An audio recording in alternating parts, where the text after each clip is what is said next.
फिर से पहुंच गया हूं मैं एक नए आंगन में। और ये नया आंगन शक्ति फार्म के एरिया में पड़ता है। प्रॉपर लोकेशन जो बागबानी करते हैं वही बता पाएंगे।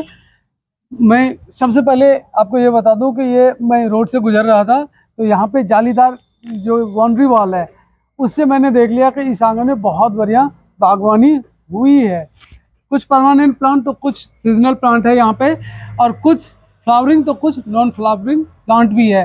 इन सब प्लांट के बारे में मैं इनसे जानकारी लूँगा और आप तक पहुँचाऊँगा, ताकि आपको भी पता चल जाए कि इन्होंने अपने आंगन को किस हिसाब से संवारे और सजाए हुए हैं। आपके पास भी यदि खाली जगह है तो आप भी उस खाली जगह को इन्हीं की तरह सुंदर सी बागवानी करके उसको सजा सकते हैं। जी हाँ दोस्तों, यदि इन आंगन में आज फ्लावरिंग प्लांट नहीं होता तो मैं इनसे शायद बात नहीं करता, और सीधे यदि इधर से आता भी तो सीधे गुजर जाता, जैसे कई सारे घर से मैं आगे गुजर गया हूँ। लेकिन इनके आंगन में रुकने का एक ही मकसद है कि यहाँ की जो प्यारी सी बागवानी है, मैं चाहता हूँ कि ये बागवानी आपको दिखाऊं और इनकी बागवानी का आइडिया आप तक पहुँचाऊँ। इसी में नमस्कार दोस्तों, मेरा नाम है बबलू और आप अभी देख रहे हैं आपका अपना यूट्यूब चैनल जिसका नाम है बबलू की बगिया। तो चलिए अब सीधे चलते हैं और उन्हीं के साथ देखते हैं उनकी बागवानी। आइए जानते हैं श्रीमान का नाम और प्रॉपर लोकेशन। वैसे तो शक्ति फार्म है लेकिन प्रॉपर लोकेशन इस जगह का। मैं देवेंद्र विश्वास, पेशे से मैं सरकारी टीचर हूं और बागवानी के ड्रेस में ही हूं सुबह से मैं आज। और मैं एक्चुअल में मेरी रुचि है इसमें। पहले मैं गमलों में लगाता था, 150 से 250 करीब गमले मेरे पास हैं, लेकिन गमले बहुत जल्दी ख़राब हो जाते हैं, तो इसलिए मैंने थोड़ा मतलब लैंड पे ही उसके प्लांट लगा दिए और जो खिल रहे हैं। और इस बार ज़्यादा ठंड पड़ने की वजह से सारे प्लांट, सारे फूल सब सूख गए। ठंड यहाँ पे बहुत ही ज़्यादा पड़ा था और लगातार पड़ा था।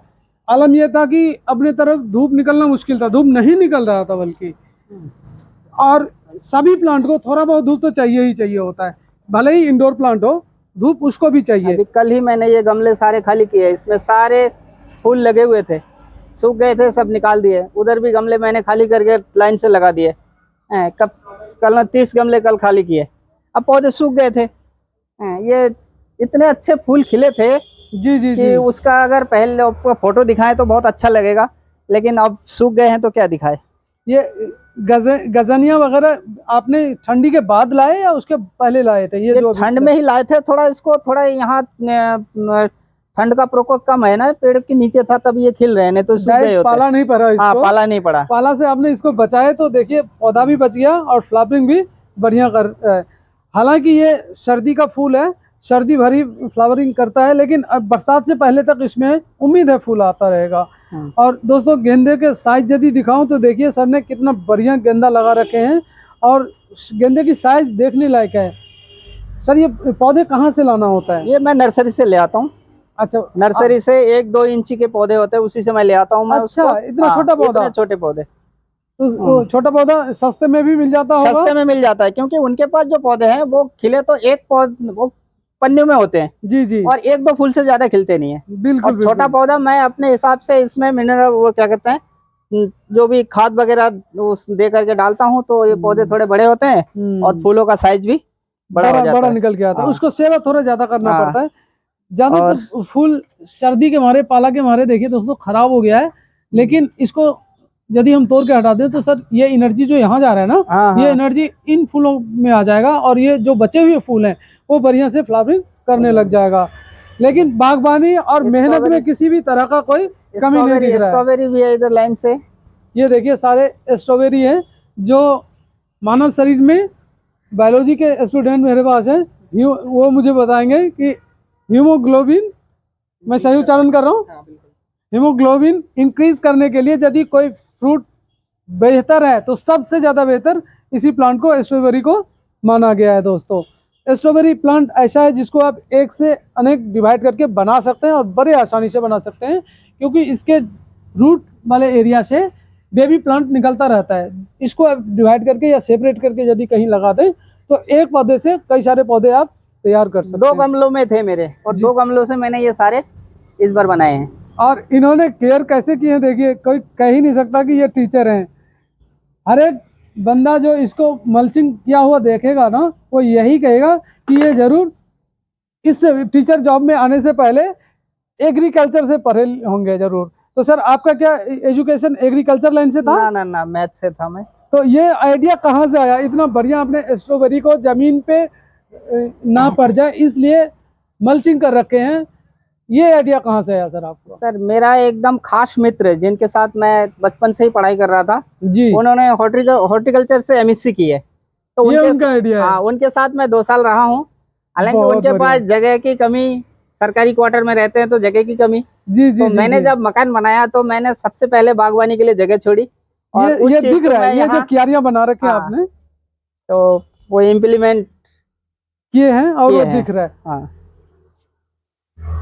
ये सारे एरिया जो आपको दिख रहा होगा दोस्तों, आंगन का एक साइड का हिस्सा है जहाँ पे सर ने बागवानी किए हैं और तरह तरह के पौधे यहाँ पे लगे हुए दिखेंगे आपको। ये किस चीज़ का प्लांट है सर? लैला मजनू? इसको लैला मजनू बोलते हैं। इसका बायोलॉजिकल नेम तो नहीं पता, लैला मजनू ही बोले थे। ये लैला मजनू के नाम से ही हम लोग भी इसको जानते हैं। और ये शायद एक्सोरा का प्लांट है। हाँ। और ये क्रिसमस ट्री, और ये हो गया गुड़हल का। गुड़हल का हाइब्रिड वैरायटी लग रहा है देखने में। हाइब्रिड बड़े वैरायटी, बड़े हाँ फूल बिल्कुल, आते होंगे। इतने बड़े बड़े फूल आते हैं इसमें। अभी जैसे गर्मी बढ़ेगी तो इसमें फूल आने लग आने जाएगा। लग जाएंगे। अभी कली आ रही है, ये कली ये है। आगे बड्स आने हाँ, लग गए। बड्स आने लग गए अभी ये। धूप कुछ इसको दिनों में। यदि मिल जाए तो बहुत बढ़िया फ्लावरिंग हाँ, होता तो है। धूप इसमें मिलती है और बहुत अच्छे फूल खिलते हैं। हमारे पूजा में पूरा मंदिर जो है जी वो जी। खिल जाता है इन फूलों की वजह से। इन अच्छा। फूलों की वजह से आजकल तो क्या कहते हैं, डहेलिया से मंदिर को सजा देते हैं। एक ही डहेलिया का एक ही साइज इतना डहेलिया, बड़ा होता है, हाँ, सनफ्लावर से भी बड़े साइज होते हैं उसके। और इन पौधे को रोशनी मिलती रहे, धूप मिलती रहे, इसलिए सर ने स्पेशल डिजाइन के अपने वॉल तैयार किए हैं। इसमें हमने मैं आपको दिखाना चाहूंगा, ये देखिए जाली लगा दी ताकि जाली लगा दी ताकि पौधों को धूप मिलती रहे। हवा तो मिलेगी ही मिलेगी, धूप भी मिलेगी। तो ये है। पौधे और को धूप तो धूप सर, पौधे को चाहने वाले भी मिलते रहेंगे। अच्छा, क्योंकि मैं इस रोड से गुजर रहा था, मैंने इस जाली के जरिए ही इस पौधे को देख लिया। हाँ, अगर जाली नहीं होता तो आपकी नजर नहीं ना, पड़ती। बिल्कुल नहीं। क्योंकि सामने वाला हिस्सा यदि दिखाऊं दोस्तों तो पक्के ईंट का बना हुआ है, वहां से आर पार तो कुछ दिखता नहीं है। ये साइड से दिखता है और ये देखने में भी अच्छा लगता है। और ये जाली की वजह से यहाँ पे सनलाइट डायरेक्ट इन पौधों के ऊपर पड़ता है, जो बहुत बढ़िया ग्लूमिंग और बहुत बढ़िया ये पौधा चलने के लिए सनलाइट चाहिए वो इनको मिल जाता है।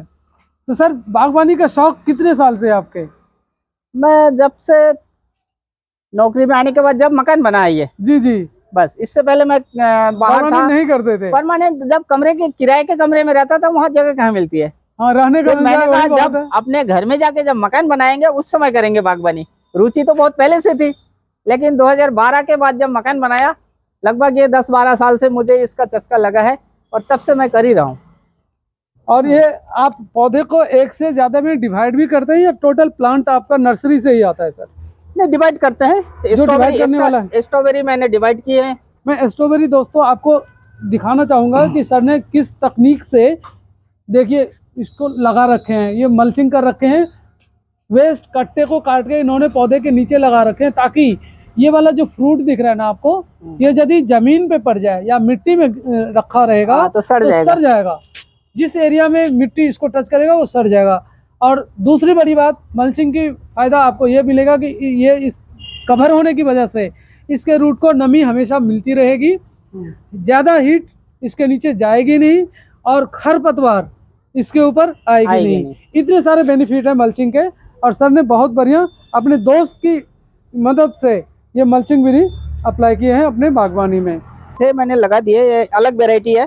मैंने कहा ये जिंदा रह जाए, कम से कम अगले सीजन के लिए काम आ जाएंगे। इस बार फ्लावरिंग नहीं हुआ तो अगले सीजन में फूल, अगले सीजन में इसका कलर अलग है। वो अच्छा। बिल्कुल वो रेड है। जी जी। ये थोड़े वो क्या कहते हैं, ब्राउनिश कलर में है ये। अच्छा, वो डिफरेंट कलर में है। हाँ, डिफरेंट कलर। और डहेलिया का फूल देखिए दोस्तों कितना प्यारा, मुझे तो ये कलर बहुत ज्यादा पसंद है। और इसकी साइज भी देखिए सर, एक बार खिलने के बाद डहेलिया का फूल कितने दिन तक ऐसे ताजा रहता है? ये लगभग 15-20 दिन तक रहता है, उसके बाद झड़ना शुरू हो जाता है। 15-20 दिन के बाद झड़ना शुरू हो जाता है। ये एक्चुअल में ये जो बारिश पड़ गई, बारिश के बाद जितने खिले हुए थे वो सारे झड़ने शुरू हो गए थे। जी जी। और कुछ जो ताजे खिले थे वो अभी भी हैं और अभी खिल ही रहे हैं। ये कली 2-4 दिन में ये भी खिल जाएंगे। बिल्कुल बिल्कुल। और दोनों तरफ आपने डहेलिया को जमीन में ही लगाए हैं। हाँ, जमीन में ही लगाए हैं। जमीन में लगे होने की वजह से इतना घना और वूसी हो गया है, और फिर ये फ्लावरिंग भी देखिए कैसे देने लग गया है। जमीन सर, में फ्लावर की साइज अच्छी बनती है, बड़ी बनती है। गमलों में लगा है तो पौधों को उतना एनर्जी नहीं मिल पाता है, तो फूलों का साइज भी, एक तो कम फूल खिलेंगे और साइज भी छोटे हो जाते हैं। ये कटिंग की यदि बात करूं सर, तो एक बार मुझे अपने दर्शकों के लिए बता दीजिए कि आपने कटिंग कहाँ से लेना होता है, कहाँ से कटिंग लेके? इसकी जड़ों में जो गांठ बनती है वो गांठ रह जाती है, गांठ रह जाती है, आलू टाइप का। हाँ, आलू टाइप का। और नेक्स्ट सीजन में उसमें से फिर कल्ले आने शुरू हो जाते हैं जी, ठीक। जब 15-20 कल्ले आते हैं, उन कल्लों को काट करके हम पहले पन्नी में लगा देते हैं। कितने बड़े साइज के कल्ले, ये यदि आप दिखाना चाहें? 3-4 इंची, जैसे ये है, इतने बड़े बड़े, इतना काट करके हम इतने साइज में इसको काट करके पन्नी में लगा देते हैं। और पन्नी में जब उसके जड़ जम जाते हैं, फिर निकाल के मिट्टी में या गमलों में लगा देते हैं, शिफ्ट कर देते हैं। उसी से पौधा तैयार हो जाता है। पौधा इस बार मैंने नर्सरी से एक भी डहेलिया का पौधा नहीं लिया। अच्छा। ये लास्ट ईयर के मेरे बनाए हुए पौधे हैं, उनमें खिल रहे हैं, तभी एक ही कलर के हैं। जैसे कि इस साल आपने पौधे तैयार किए हुए हैं, ये अगले सीजन में उसमें भले फूल ना खिले, लेकिन अगले सीजन में उसमें से जो पौधे आएंगे वो अलग कलर के होंगे। ये लाल तो होंगे ही होंगे, वो दूसरे कलर मल्टी कलर हो जाएगा, थोड़ा लुक बढ़िया हो जाएगा। और बीच में आपने क्या मैंगो ट्री लगा रखे हैं? हाँ, मैंगो, ये ऐसे 12मासी मैंगो है। जी। इसमें अभी उसमें जो आम अभी आएगा, उसके बाद बरसात, ये सामने जो बड़ा पेड़ है, वो आम खत्म होते ही इसमें आम आना शुरू हो जाएगा पूरे जाड़ों भर। और ये अक्टूबर नवंबर में ये आम पकता है, और उसके बाद फिर आम आते हैं। और वो आम जैसे दिसंबर जनवरी में खाने लायक हो जाता है। 2 टाइम आम तो इसमें रहते हैं, साल भर आम रहता है। इसी समय आम नहीं है, नहीं तो इसके बाद जैसे और सीजन में आम हो जाएंगे, उसके बाद इसमें आते हैं। ये 12मासी आम है।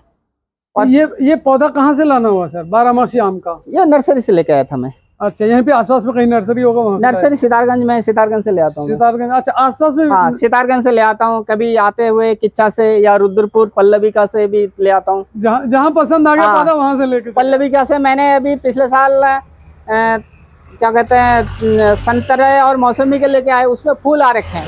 अच्छा। वो गमलों में छत के ऊपर लगा रखे हैं, उसमें फूल आ रखे हैं, हो सकता है कि फल आ जाए। अरे वाह, बहुत खूब। और ये साइकस पाम है सर? हाँ, साइकस पाम है। गमले का साइज देखिए दोस्तों, कितना बड़ा साइज इन्होंने दिए हैं। और बड़े साइज का गमला होने की वजह से प्लांट का हाल देखिए, लग ही नहीं रहा कि ये गमले में लगा हुआ है। बिल्कुल ऐसा लग रहा है कि ये जमीन में लगा हुआ साइकस प्लांट है। कितना सुंदर ग्रीनरी से भरा हुआ। भले ही इसमें फूल ना आए, लेकिन इसके लीव्स जो है, इसके पत्ते जो हैं, इसके डिजाइन जो है, वो फूल से कम नहीं बल्कि बेहतर देखने में लगता है। जो छोटे प्लांट है इनके पास साइकस का, उसको इन्होंने छोटे गमले दिए हैं, और जो बड़े साइज का है साइकस प्लांट है, उसको इन्होंने बड़ा गमला दिए हैं। इसी वजह से प्लांट भी ग्रो करने लग जाता है और बढ़िया करता है। तो सर, ये छोटे छोटे प्लांट जो है, इसको क्या आपने डिवाइड करके तैयार किए हैं या ये भी खरीद के लाना हुआ? ना, ये डिवाइड करके, इनमें बल्ब निकलते हैं।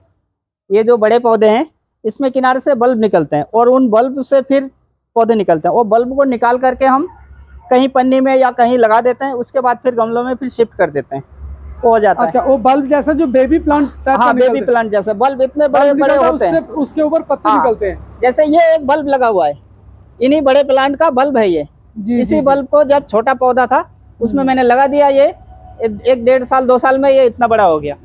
सर, साइकस प्लांट की केयर के बारे में यदि आप बता सकें, क्योंकि आपके पास साइकस प्लांट बहुत बेहतर है। मैंने जितने साइकस प्लांट गमलों में लगा हुआ देखा, उसमें सबसे बेहतर प्लांट आपके पास है। तो आप अपने साइकस प्लांट की केयर कैसे करते हैं, ये मेरे दर्शकों को यदि बता सकें। तो इसमें अगर प्लांट को अगर बड़े साइज में चाहिए, तो बड़े साइज में चाहने के लिए बड़े साइज का गमला चाहिए। और बड़े साइज का गमला मेरे पास नर्सरी में गया था तो 20 इंच से ऊपर का गमला नहीं मिला था मुझे, क्योंकि कह रहे इससे बड़ा गमला हैवी हो जाता है, फिर लोग उठा नहीं पाते हैं। तो मैं सबसे बड़ा साइज 20 इंची का गमला ये लेके आया था। 20 इंची और 18 इंची के गमले लाए थे, तो इसमें मैंने लगा दिए। और इसमें मिट्टी, पहले हम मिट्टी में इसमें खरपतवार ना रहे उसका ध्यान रखा, फिर गोबर की खाद, डाई और जो कीटनाशक दवाई होती है वो मिला करके फिर उस गमले में भर दिए, ताकि इसको कीड़े मकोड़ों से बचाया जा सके और उसको भरपूर आहार मिल सके। तो उससे फिर इस गमले को भर करके फिर पौधे को हमने लगा दिया। बाकी और कोई देखभाल की जरूरत नहीं, नीचे से कटिंग करते रहिए, पानी डालते रहिए, पौधा अपने आप पनपता जाएगा, बड़ा साइज होता जाएगा। पानी की आपने बात की सर, इसमें पानी में क्या जो मिट्टी गमले में लगा हुआ है उस मिट्टी को नमी बना के रखना होता है? हाँ, नमी बना के रखना होता है, मतलब हमेशा नहीं। इसमें बहुत ज्यादा पानी की जरूरत नहीं पड़ती है, लेकिन ये कि 3-4 दिन में, गर्मियों में 2-3 दिन में पानी डालना पड़ता है। जाड़ों में हफ्ते में 10 दिन में एक बार डाल दो, हो जाता है। बरसात में डालने की जरूरत नहीं, क्योंकि बीच में बरसात हो जाती है तो मिट्टी गिली रहती है। बहुत खूब। और खाद आप एक बार मिट्टी सॉइल जब कंप्लीटली तैयार कर लेते हैं, उसमें गमले में पौधे लगा देते हैं, उसके बाद खाद आप देते हैं क्या बीच में? ना, नहीं देते हैं, उसके बाद खाद देने की जरूरत खाद नहीं देने की पड़ती? जरूरत नहीं और पड़ती। मिट्टी बनाने टाइम में जो आपने खाद दे दी है उसी से वो चलता रहेगा? वो चलता रहेगा। रिपोर्टिंग कितने दिन बाद करना चाहिए? गमला बदलना कितने दिन बाद चाहिए साइकिल? गमला इसको तो हम 3-4 साल हो गए बदले नहीं।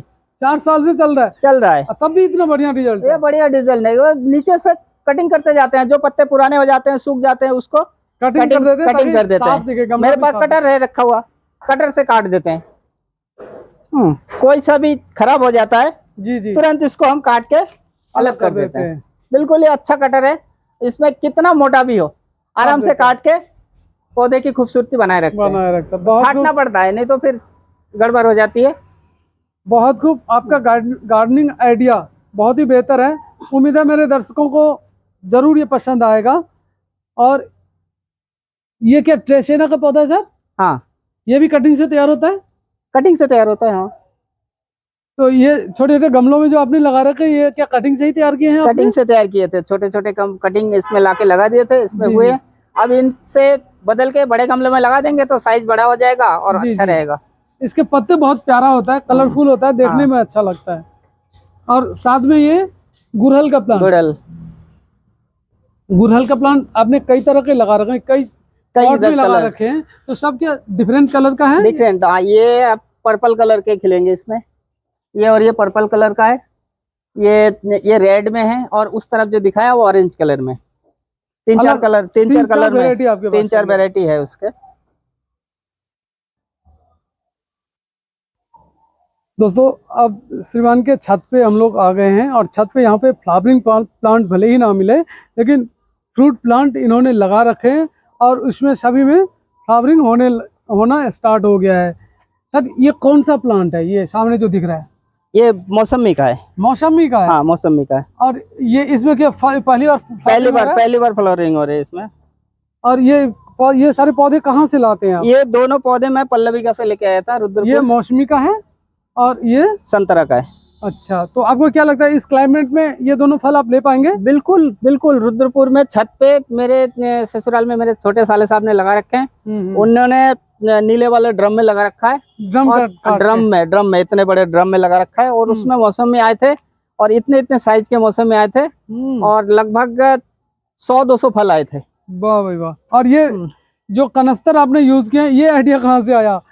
इसमें ये मैंने कहा गमले कम पड़ जाते हैं, इसके जड़ों में ज्यादा मिट्टी चाहिए, जड़ें फैलती है, इसलिए मैंने कहा फैला हुआ बर्तन कोई होना चाहिए। तो इतने चौड़े गमले नहीं मिलते हैं, तो मैंने सस्ते में ये तसले ले लिए हैं। ये सस्ते भी हैं और टिकाऊ भी है सर। और मिट्टी भी इसमें ज्यादा आ रहा है, जिसके वजह से सारे पौधे को खुराक भरपूर मिल रहे हैं, और ऐसा ग्रो कर रहे हैं जैसे मानो इन्होंने जमीन में लगा रखे हो, जबकि वास्तविकता कुछ और है। इन्होंने सारे फ्रूट प्लांट को ये देखिए गमले में लगा रखे हैं। दोस्तों आप भी यदि चाहें और टेरेस गार्डन में फ्रूट प्लांट लगाने, तो इस हिसाब से जरूर लगा सकते हैं। इसमें नींबू लगे पड़े हैं। ये क्या नींबू प्लांट है सर? हाँ, नींबू प्लांट है। देखिए दोस्तों, इसमें फ्रूट्स भी आने लग गए हैं नींबू में।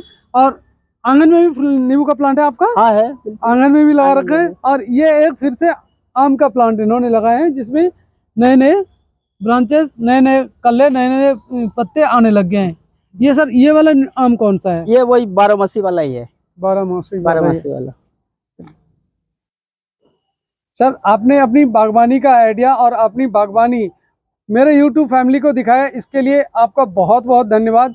उम्मीद है आपकी ये आइडिया हमारे दर्शक भी, हमारे देखने वाले भी अपने टेरिस के लिए, अपने सुने आंगन के लिए ज़रूर अप्लाई करेंगे, ताकि उनका सुना आंगन या टेरिस भी आपकी तरह ही बहुत बढ़िया लगे और चमके दमके। कोई भी मेहमान ऐसी इस सिचुएशन में यदि आता है तो सबसे पहले वो फूलों की जो बागवानी है उसको देखते हैं, फिर आपसे मिलने आते हैं। अच्छा है, ये बागवानी आइडिया आपका बहुत ही बेहतर है सर। एक बार फिर से आपका बहुत बहुत धन्यवाद मेरे ब्लॉग का हिस्सा बनने के लिए। ठीक है सर, धन्यवाद। इसके साथ ही दोस्तों इस ब्लॉग को मैं यहीं ख़त्म करता हूँ। उम्मीद है ये ब्लॉग आपको अच्छा लगा होगा और इनकी आइडिया को अपनी बागवानी में आप अप्लाई करेंगे। इस ब्लॉग को अभी तक देखते रहने के लिए आप सभी का बहुत बहुत धन्यवाद। मिलते हैं फिर से नए लोकेशन में नए टॉपिक के साथ। तब तक के लिए मुझे दीजिए विदा। एक बार फिर से धन्यवाद आपका इस ब्लॉग का हिस्सा अभी तक बने रहने के लिए।